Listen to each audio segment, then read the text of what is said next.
Welcome to Mayhem Kitchen. We're going to do something that I feel very strongly about. We're going to do some buttermilk biscuits. Now, the first time I ever was turned on to buttermilk biscuits, obviously, was from my mama. And I used to have biscuits, ham biscuit, bologna biscuit, whatever. You have biscuit, right? There's actually a restaurant in Alabama called Jack's that sells bologna biscuits, which is weird because that was like, why would you pay for that? You could probably get it at home, especially in the South. But maybe there was some nostalgia there, so people would buy that. And it's not Jack in the Box. It's just called Jack's. And it's really not good, I would say. Maybe you love it. I don't know if you're from there.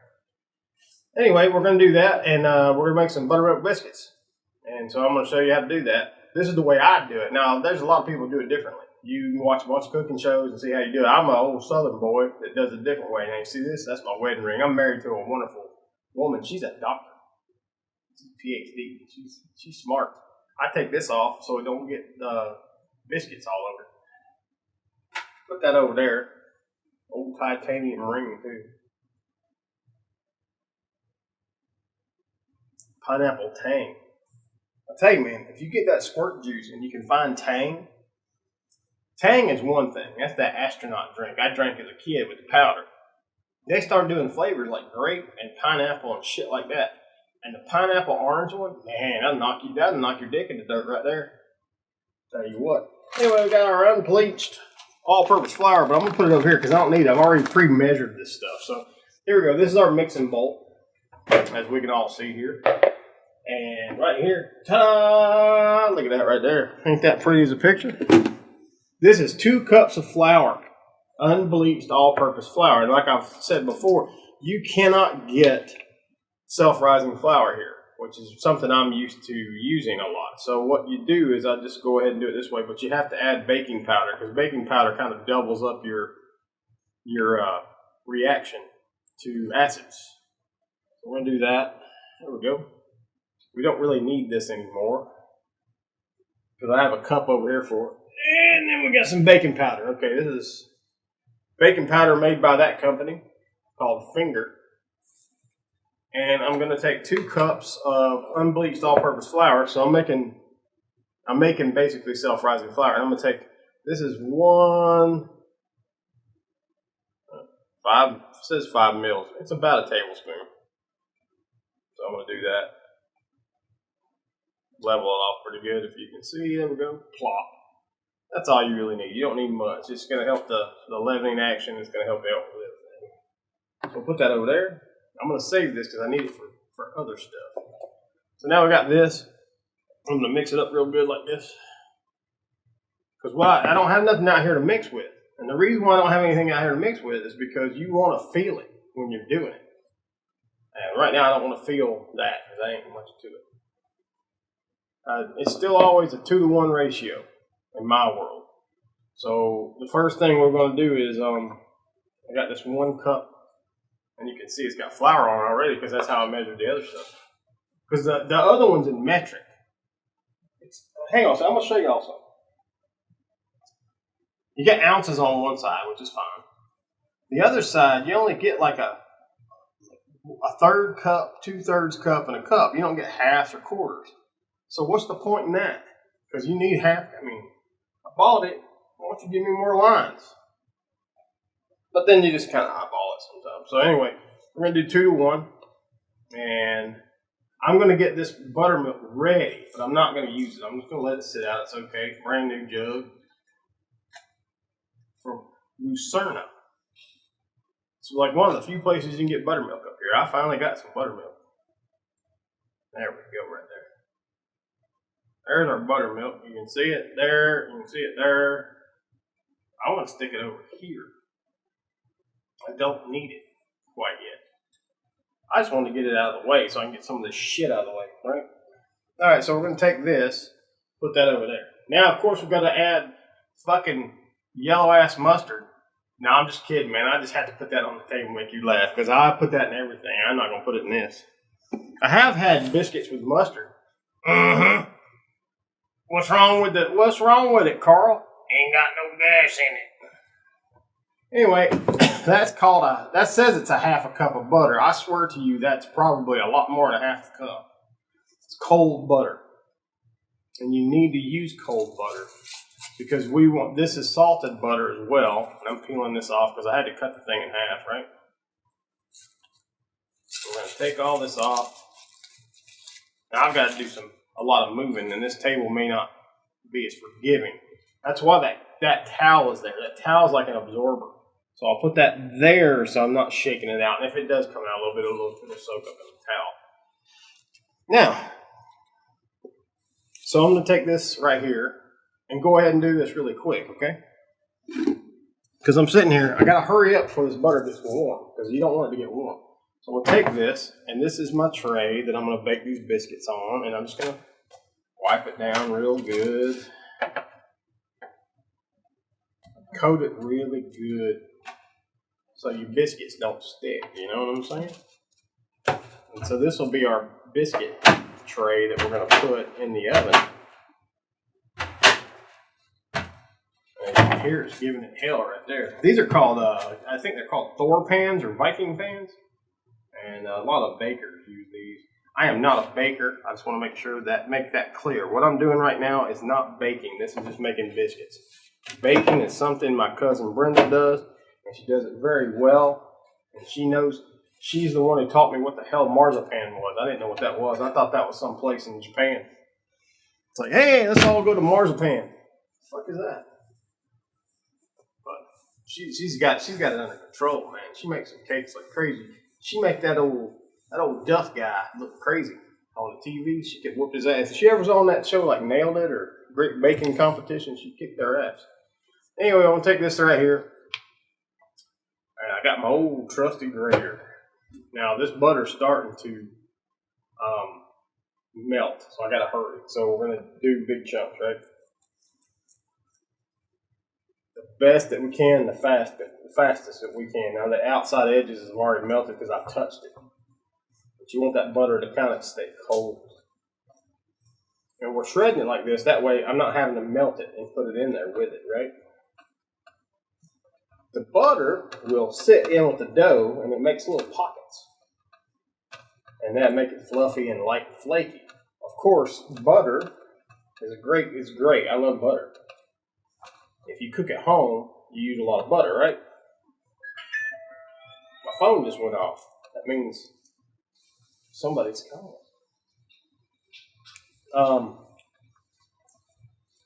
But I use a lot of butter at home. A lot of places don't because it is expensive, and this is real butter. It's not like I'm making up. I'm not getting margarine, which is I don't mind margarine, but it's basically just fat mixed with all kinds of shit. It's a lot of grating to do, you know. Anyway, you're gonna see what I'm gonna do with this. It's a pretty good thing. And while I do this, I'll try to hurry. I'm gonna hurry through this one. I ain't gonna tell you nothing right now. I'm not gonna tell you a little story. I got a couple of stories for you about biscuits. That's for sure. What we're gonna do now is I'm almost done. I'm not gonna use all of it because I don't want to cut my fingers off anymore. I've already cut them damn things so many fucking times, and people have known the story if you've watched this show. One time I was doing mandolin potatoes, and one time I was cutting frozen spinach. And at the end of the day, I lost. I'll take this butter. There's nothing wrong with this butter, but I don't care. So I'll put it there. It's a shit bucket, as I say. Look at all that. It looks like a grated cheese. That's mozzarella. Salty, buttery mozzarella. So this is good to go over here. Put that over here with my container. Now I'm going to take this butter that's been shredded, and I take my dry ingredients, and the butter is going to get mixed into it, right? That's a lot of butter, especially for 2 cups. But that's okay. Hey, man, I may add another cup of flour. I do that, I have to add some more. I probably will, because that's a lot of butter. I didn't expect that much. I didn't expect it to look like that. But then again, so let's add a little bit more flour. Just to be on the safe side, I'd rather do a little bit more flour. So I've got this thing over here that I was using, so I'm going to go to, I have to do milliliters. Canada, they're milliliters. There's only like 3 countries that ever did imperial anyway, but everybody else does milliliters and shit, so. But I'm going to put a little more baking powder in there, not much. It's not even going to be anywhere near what I did before. But I'm not going to measure it. I'm just going to do like this. Maybe a half a teaspoon, right? And we got the flour. This will also alter how much liquid I got to put in there, but that's okay because it's always on the fly. Mix it with your hands. You got to be careful because your hands are warm and they're going to melt that butter. And you don't really want it melted. You want it to be solid. That way when you're rolling it out and you're doing your thing, that butter creates when you're heating it up, it creates pockets. So you get that light, flaky, crusty bit in the middle. It's kind of nice, right?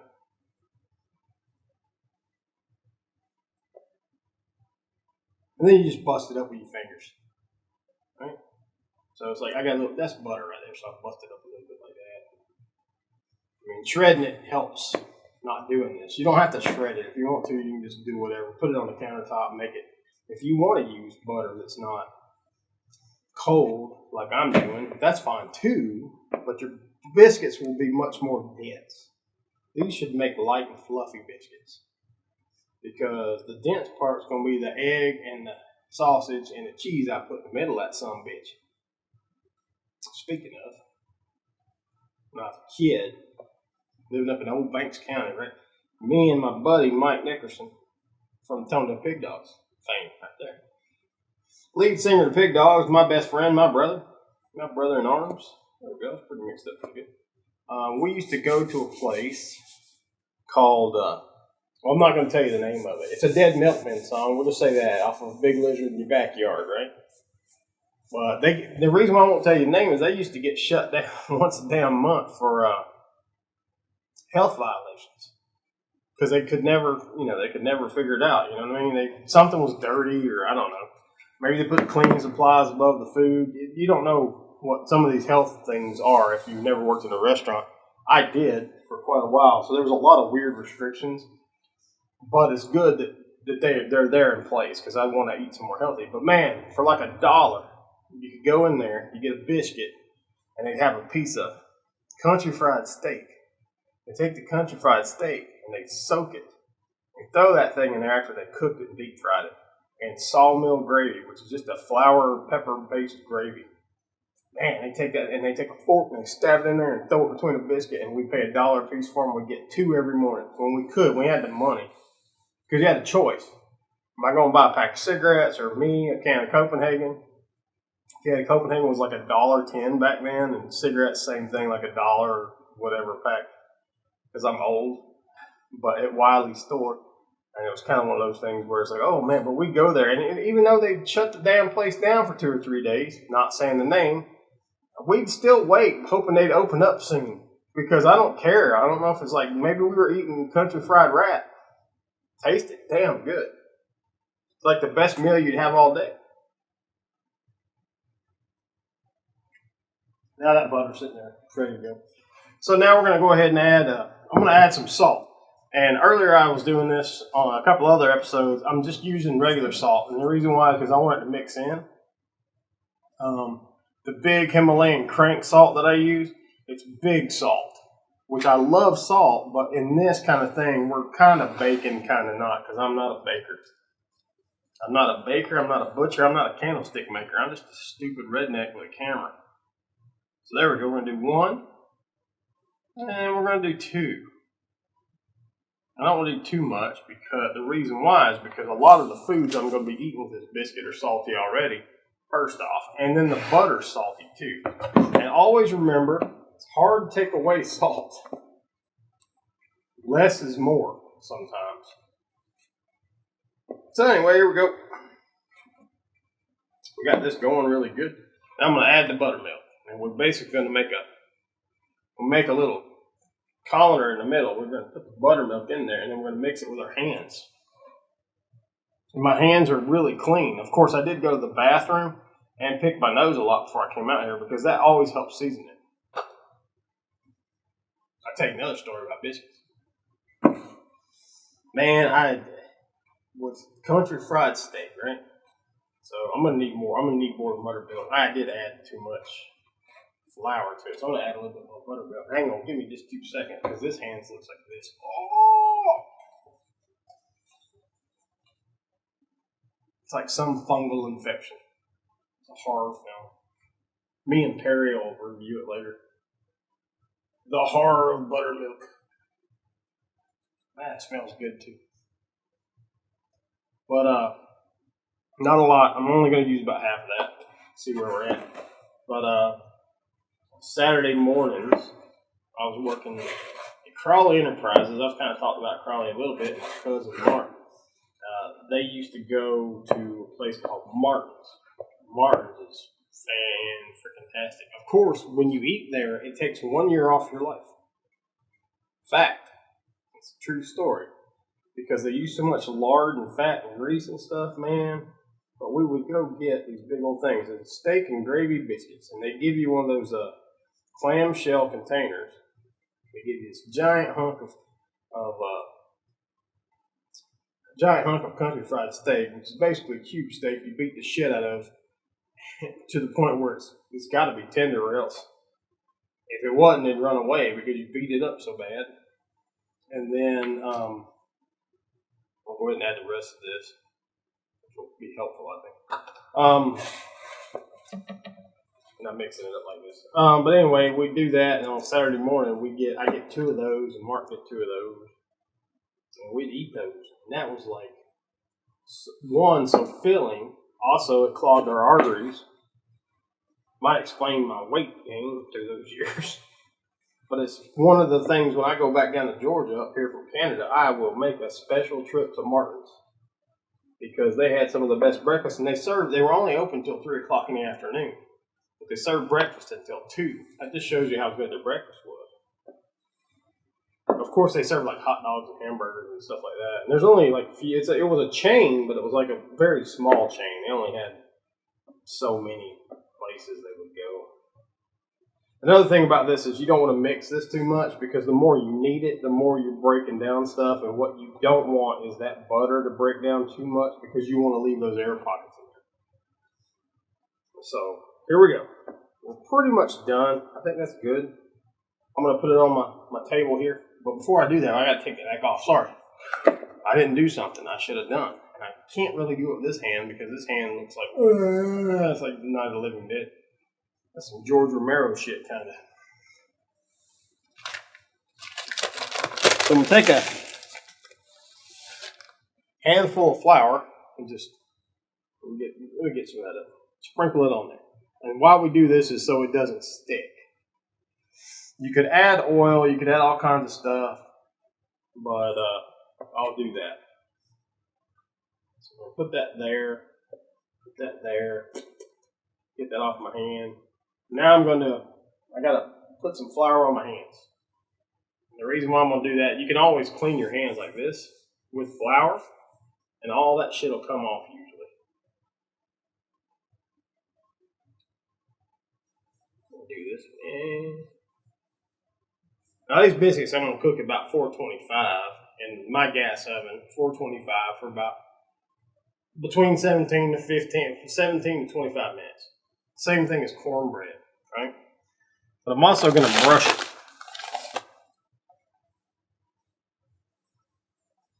There we go. Got my hands ready to go. We're going to start kneading it a little bit, making a mess over here. But that's the way it works with these damn bread, with these biscuits. What you want to do is flatten it out the best you can. But remember, you can't knead it too much. If you knead it too much, you're going to have a dense, tough biscuit.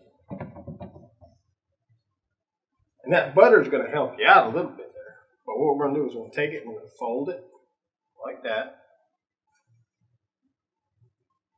Mash it down. Mash it down. Make it hang out together like they're friends. Even though they hate each other. Oh, yeah, they're two parts of it. Fold it over again. So now you got pizza dough. Let's go make pizza. Anyway, biscuits. I got a biscuit up here. They started selling biscuits up here. When I moved up here, you couldn't get them. All you can get is English muffins, or you can go to A&W.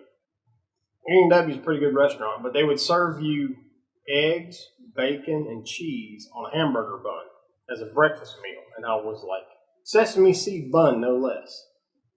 The fuck is that about? And then they start doing the English muffin thing. I'm like, well, that's cool. At least it's kind of like an egg McMuffin. And then Tim Hortons started doing biscuits. I went, oh, so excited. Oh, so excited. I went to Tim Hortons and got me a biscuit, sausage, egg, and cheese biscuit. And they should rename it Hockey Puck with sausage and eggs in the middle of it. Because it's like, it was something some factory made that's just awful and been frozen. And it's just basically they warm it up in a microwave, pretty much.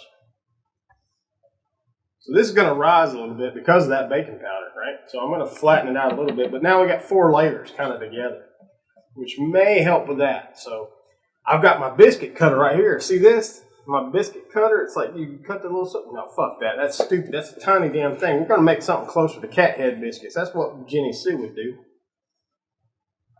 My Aunt Jenny Sue, when I was a kid, I had to go catch the bus there because I was living in Chamblee, Georgia, but I was still going to Gwinnett County schools, and we had to lie. So we pretended like I lived there. And so I would go there early in the morning, 4 o'clock in the morning, and kind of still be asleep. 4 o'clock in the morning for a kid is kind of rough. So I would get there, and every morning she was always like, what you want? And she would make all the food for you, right? This is going to be my biscuit cutter, by the way. This is like a creme brulee kind of dish that I buy these a lot because you can put them in the oven, but also microwave and everything else. And I'm only going to make a few biscuits here, obviously. And they are going to get a little bit bigger. And they're going to get bigger. They're going to get taller, too. So you lift that up. There we go. Boop. Look at that little fella. Look at that. That's a biscuit. That's a cat head biscuit. It's going to get big. And there'll be layers in there. But I would get up in the morning and she would, or I'd get there, I'd sleep for another hour. And then she would, what do you want for breakfast? And she's making fresh biscuits for me and my cousin Chrissy. And we'd eat them biscuits. A big old sausage patty. I mean, they were like a meal. You'd eat that stuff, and boy, I tell you, I miss those days. She's also one of the few people that ever taught me how to make sausage. She was a good lady. She took care of me a lot. Those are going to be some dense biscuits right there, because I think I needed it a little too much, but that's okay. Now these scraps, I hate to do it, but what we're going to do here is we're going to get 5 biscuits out of this, right? And the reason why we're going to get 5 biscuits, we're going to take all the scraps and put them together. And go mush, mush, mush. Because I don't want to waste nothing. If nothing else, I'll feed it to the damn bird, right? This one might be flakier, who knows?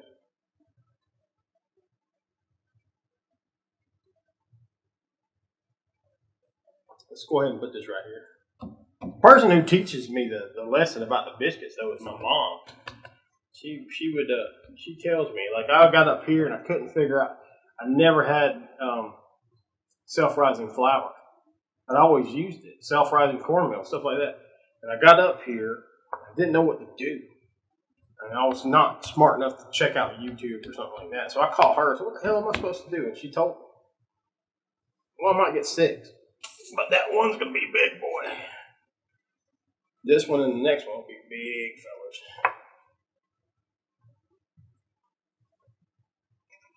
So we're going to take this and roll it up. It's about the size of a biscuit already, or at least what I'm doing. And anything left over after this, I'll just probably huck it.